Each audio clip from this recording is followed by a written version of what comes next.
Hello everyone, I am Priyanshi. Welcome to my YouTube channel. इस video में हम अपनी यूनिट 3 को कंटिन्यू करेंगे of the paper curricular strategies and adaptation for children with hearing impairment.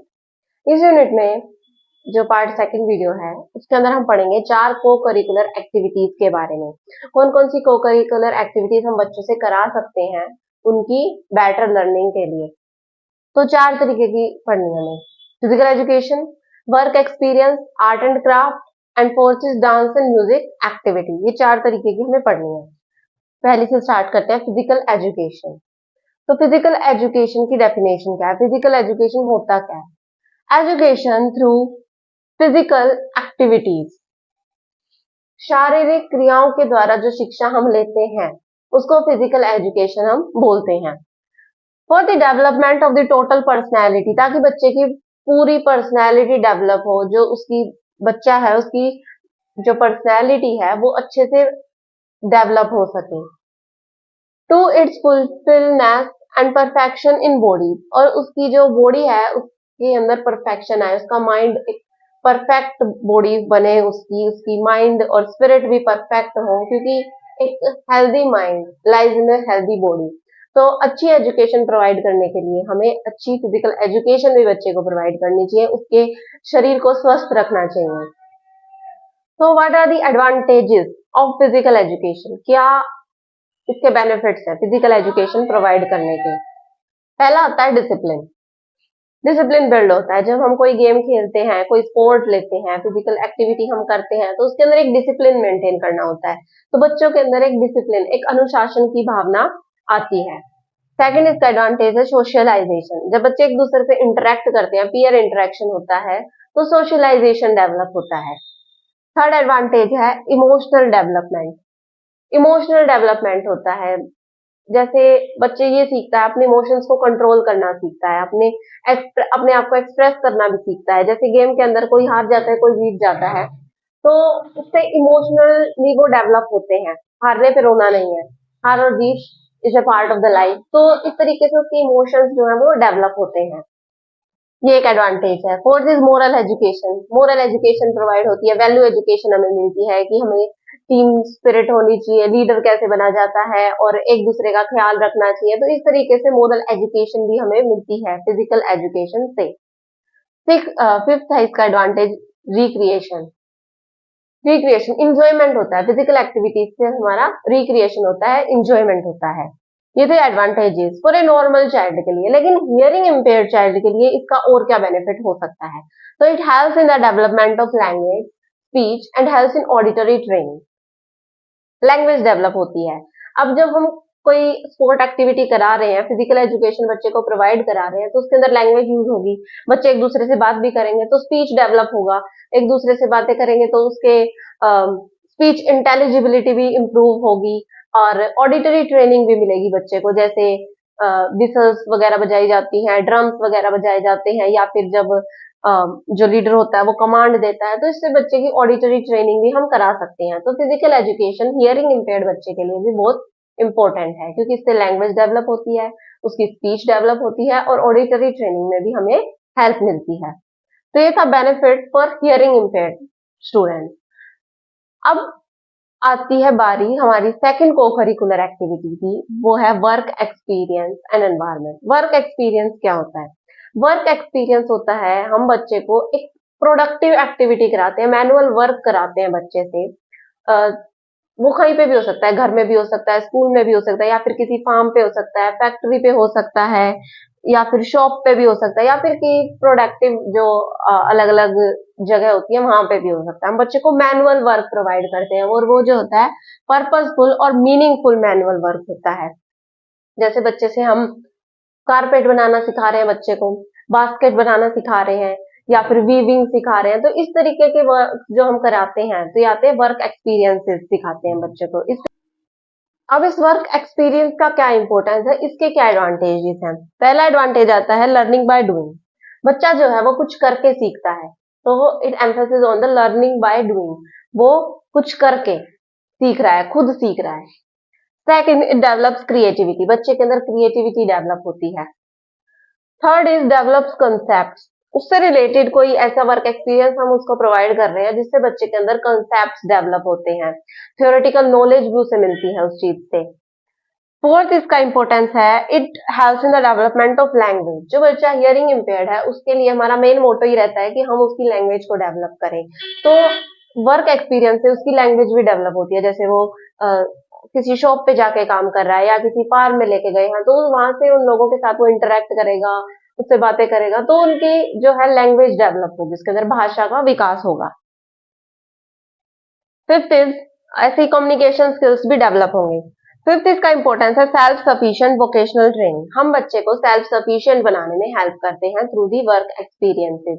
वो self sufficient बनेगा जैसे हमने उसको ऐसे काम सिखाए, जैसे हमने उसको बास्केट बनाना सिखाया, कारपेट डिजाइन करना सिखाया। अगर उसको बाई चांस जॉब नहीं मिलती है, किसी भी बच्चे के लिए अप्लाई हो सकता है, जरूरी नहीं है कि हियरिंग इम्पेयर्ड बच्चे के लिए हो, तो वो इंडिपेंडेंट है, वो अपना ऐसा कार्य शुरू कर सकता है कि वो बुनने लग जाए, इसने उसको जॉब नहीं मिलती, तो वो अपने आप को एम्प्लॉय कर सकता है, सेल्फ एम्प्लॉयमेंट में हेल्प करता है, इंडिपेंडेंट बनाता है बच्चे को।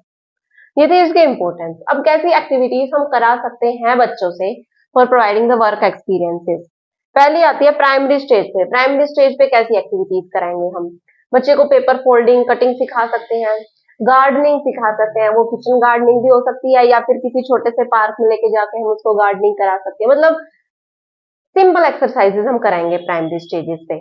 या फिर हम बच्चे को पौधों में पानी देना, ये सब सिखा सकते हैं, गार्डनिंग सिखा सकते हैं, और कुछ आर्ट एंड क्राफ्ट वर्क भी सिखा सकते हैं जो रिलेटेड होता है वर्क एक्सपीरियंस से।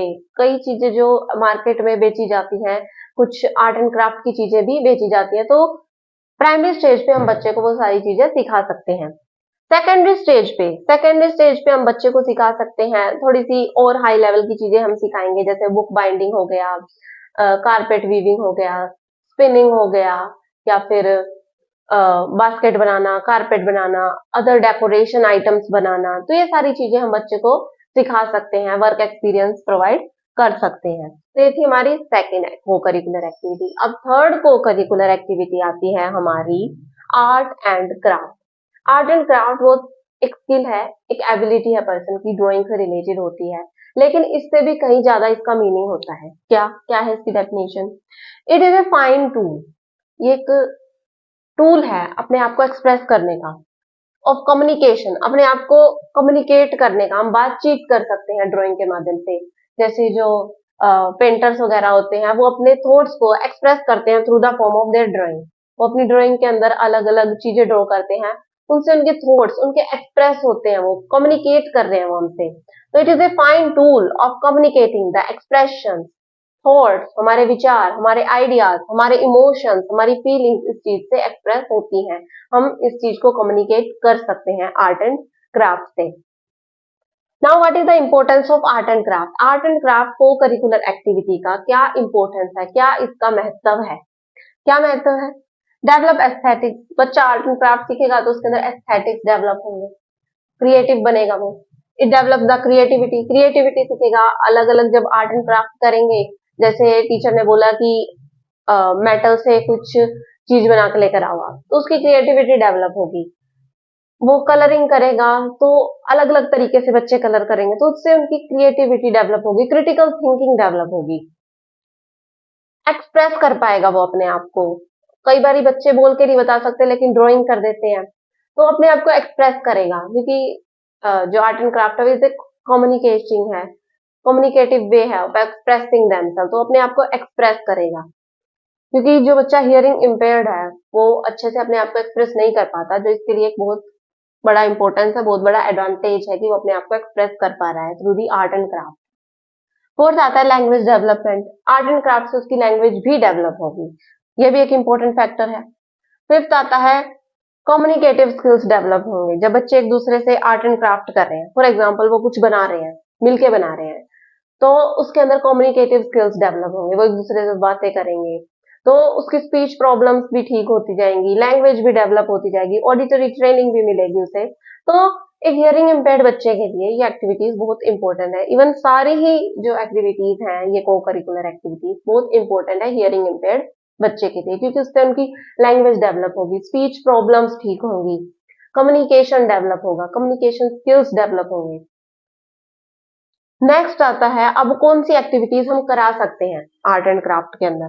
प्री स्कूल पे हम बच्चे को टीयरिंग, पेजेस को फाड़ना, पेस्ट करना, कट करना, पेपर फोल्डिंग सिखा सकते हैं, क्ले से कुछ सिखा सकते हैं, क्ले मॉडलिंग सिखाना, क्ले से कुछ भी बनाना, कोलाज बना सकते हैं, जैसे अलग अलग चीजों को फाड़ के पेस्ट करके नहीं बनाते, कोलाज बना सकते हैं। या फिर हम बच्चे को बोल सकते हैं कि वो कलरिंग करे, कोई पिक्चर दे दी उसके अंदर अलग से कलरिंग करे, ड्राइंग करे, पेंटिंग करे। तो प्राइमरी स्कूल पे हम, प्री स्कूल लेवल पे जो है हम ये सारी चीजें सिखाते हैं। Paper tearing, paper folding, paper pasting and collage work करा सकते हैं, क्ले मॉडलिंग सिखा सकते हैं और कलरिंग, पेंटिंग एंड ड्राइंग। अब प्राइमरी लेवल पे कैसी एक्टिविटीज हम बच्चे से कराएंगे। सैंड कैसल बनवा सकते हैं हम बच्चे से, जो रेत से जो कैसल बनाते हैं, महल टाइप बनाते हैं, तो वो सिखा सकते हैं। इसमें भी क्ले मॉडलिंग सिखा सकते हैं हम बच्चे को। एल्बम, जैसे बच्चे को बोले कि भाई जैसे स्क्रैप बुक्स आती हैं कि आपको अलग अलग चीजें कलेक्ट करनी है और फिर उसकी एक एल्बम बनानी है, तो इस तरीके से उनके अंदर क्रिएटिविटी डेवलप होगी। ऐसी एक्टिविटीज हम उनसे कराते हैं। मेमोरी ड्राइंग भी हो सकती है, हमने उनको कुछ सिखाया या कुछ दिखाया, और या फिर हम कहीं फील्ड ट्रिप पे ले गए तो वहां पे उन्होंने जो कुछ देखा और फिर हम वहां से आने के बाद बच्चे को बोले कि अब इस चीज की ड्राइंग करो, इस चीज को पेंट करके दिखाओ। तो इस तरीके से उनकी मेमोरी भी डेवलप होगी, क्रिएटिविटी डेवलप होगी। तो ये एक्टिविटीज बहुत इंपॉर्टेंट होती है। अब नेक्स्ट जो है, लास्ट जो को करिकुलर एक्टिविटी है, वो है डांस एंड म्यूजिक एक्टिविटीज। अब डांस एंड म्यूजिक जो है वो एक परफॉर्मिंग आर्ट होती है, हमें परफॉर्म करके दिखाना पड़ता है उसके अंदर। ये भी बहुत इंपॉर्टेंट होती है। कैसे? एक्सप्रेस, वही एक्सप्रेशन में हेल्प मिलेगी। डांस और म्यूजिक की वजह से बच्चे अपने आप को एक्सप्रेस कर पाएंगे, कम्युनिकेट कर पाएंगे। सेकंड, स्पीच प्रॉब्लम्स ठीक होंगी। जैसे अलग अलग स्पीच प्रॉब्लम्स होती है, हाइपरनेसेलिटी और सुप्रा सेगमेंटल फीचर्स ढंग से काम नहीं करते हैं, मतलब ढंग से नहीं होते हैं उनके, तो इसमें हेल्प मिलती है। क्योंकि जब म्यूजिक होता है या फिर डांस की जो रिदम होती है, उससे जो है वो फीचर्स उनके ठीक होंगे, सुप्रा सेगमेंटल फीचर्स को डेवलप करने में मदद मिलती है। स्पीच प्रॉब्लम्स ठीक होती हैं उनकी, क्योंकि जब अगर कोई गाना भी गा रहे हैं तो एक बारी राइजिंग इंटोनेशन यूज करेंगे, एक बारी फॉलिंग यूज करेंगे, तो इस तरीके से उनकी स्पीच प्रॉब्लम्स जो है वो ठीक हो सकती हैं। थर्ड, इसका इंपॉर्टेंस है coordination of skills. Coordination skills develop होते हैं, जैसे डांस के अंदर वो सुनेगा भी, अपनी हैंड मूवमेंट भी करेगा, लिपसिंग भी करेगा गाने की, अगर कोई गाना होगा तो इस तरीके से कोऑर्डिनेशन स्किल्स डेवलप होंगे। फोर्थ आता है लैंग्वेज डेवलपमेंट। अब म्यूजिक और डांस के अंदर लैंग्वेज तो ऑब्वियसली डेवलप होगी ही, जब किसी गाने के ऊपर, किसी सॉन्ग के ऊपर हम बच्चे को डांस करवा रहे हैं, तो इससे जो है उनकी लैंग्वेज डेवलप होगी। और स्पीच प्रॉब्लम्स ठीक होंगी तो लैंग्वेज तो अपने आप डेवलप होगी। और इससे जो है बच्चे की फिजिकल एक्टिविटी भी हो रही है, डांस करते वक्त जो उनकी फिजिकल फीचर्स भी डेवलप होते हैं, फिजिकल डेवलपमेंट में ये चीज हेल्प करती है। अब कैसी एक्टिविटीज हम करा सकते हैं डांस एंड म्यूजिक से रिलेटेड? प्री स्कूल में क्या करा सकते हैं हम? क्लैपिंग करा सकते हैं, ताली बजाना, रनिंग, गाने के हिसाब से रन करवा सकते हैं, बच्चे को दौड़ा सकते हैं, जंपिंग, गाने के हिसाब से कि भाई फास्ट गाना चला दिया तो फास्ट जंपिंग करा सकते हैं हम, स्लो है तो स्लो तरीके से जंपिंग करा सकते हैं। म्यूजिकल इंस्ट्रूमेंट सिखा सकते हैं बच्चे को, अलग अलग म्यूजिकल इंस्ट्रूमेंट, जैसे ड्रम हो गया, फ्लूट हो गया, गिटार वगैरह, पियानो वगैरह बजाना सिखा सकते हैं बच्चे को, ताकि उनकी ऑडिटरी ट्रेनिंग भी मिलती रहे उन्हें और लैंग्वेज भी डेवलप हो। सॉफ्ट लाउड म्यूजिक का कंसेप्ट सिखा सकते हैं हम, जैसे बच्चे को बोले कि जब लाउड म्यूजिक हो तो अपने हैंड्स को क्लैप करना है, या फिर जब साउंड स्लो हो तो सिर्फ हैंड्स को ऐसे वेव करना है। तो इस तरीके से हम बच्चे को एक ऑडिटरी ट्रेनिंग प्रोवाइड करेंगे। इस तरीके की एक्टिविटीज हम प्री स्कूल लेवल पे करा सकते हैं। डांस भी सिखा सकते हैं हम बाय स्टेप, स्टेप से काउंट करके, जैसे 1 2 3 4 8 तक कराते हैं, ऐसे 8 तक काउंट करा के हम डांस भी बच्चे को सिखा सकते हैं। ये एक्टिविटीज जो है असिस्ट करती हैं लर्निंग के अंदर। अब आता है प्राइमरी और सेकेंडरी लेवल पे कैसी एक्टिविटीज हम कराएंगे। असेंबली, जैसे असेंबली के अंदर हारमोनियम वगैरह, ड्रम वगैरह प्ले किए जाते हैं, तो जो बच्चा हियरिंग इम्पेयर्ड है हम उसको बोल सकते हैं कि आप असेंबली के अंदर हारमोनियम बजाओगे, या फिर आप ड्रम बजाओगे, आप बीट दोगे। या फिर फिजिकल ट्रेनिंग करते वक्त जब हम फिजिकल एजुकेशन के अंदर भी विसल वगैरह बजाई जाती है, ड्रम्स बजाए जाते हैं, तो हियरिंग इम्पेयर्ड बच्चे को बोल सकते हैं कि आपको करना है ये काम, ताकि उसकी ऑडिटरी ट्रेनिंग उसको मिले, ये उसकी हेल्प करे उसकी स्पीच प्रॉब्लम्स को ठीक करने में, लैंग्वेज डेवलप हो। फोल्क डांसेस सिखा सकते हैं, जो लोकल डांसेस होते हैं, फोल्क डांसेस होते हैं, भरतनाट्यम वगैरह, ये हम बच्चे को सिखा सकते हैं। और माइमिंग भी एक टेक्निक है जो हम बच्चे को सिखा सकते हैं, which is a better way of communicating and expressing themselves. तो ये 4 तरीके की को करिकुलर एक्टिविटीज हमें पढ़नी थी। Physical education, work experiences, art and craft and dance and music activities. तो ये 4 तरीके की एक्टिविटीज हमने पढ़ ली हैं। मैं आशा करती हूँ कि आपको ये सारी एक्टिविटीज अच्छे से समझ में आ गई होंगी।